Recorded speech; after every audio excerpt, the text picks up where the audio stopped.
बाळासाहेब ठाकरेंना फडणवीसांकडून अभिवादन करण्यात आलेलं आहे। बाळासाहेबांनी हिंदुत्वाला नवा आयाम दिला। बाळासाहेब आमच्यासाठी श्रद्धेय होते असं फडणवीसांनी म्हटलेलं आहे। बाळासाहेबांच्या विचारांवर पुढे जाऊ असंही त्यांनी म्हटलेलं आहे। हिंदू हृदय सम्राट शिवसेना प्रमुख श्रद्धेय बाळासाहेब ठाकरे यांच्या स्मृतिदिनी मी त्यांना विनम्र श्रद्धांजली अर्पण करतो।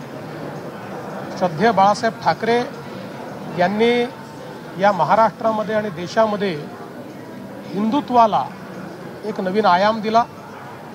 हिंदुत्व हे गर्वाने सांगितलं पाहिजे अशा पद्धतीनं त्यांनी लोकांची वृत्ती तयार केली आणि निश्चितपणे मुंबई आणि महाराष्ट्राच्या जडणघडणीमध्ये त्यांचा एक मोठा सहभाग आहे आणि म्हणूनच आमच्या सगळ्यांकरता ते अत्यंत श्रद्धेय आहेत आणि त्यांचे जे प्रखर विचार आहेत त्या विचारांवरच आम्ही देखील सातत्याने चालत राहू।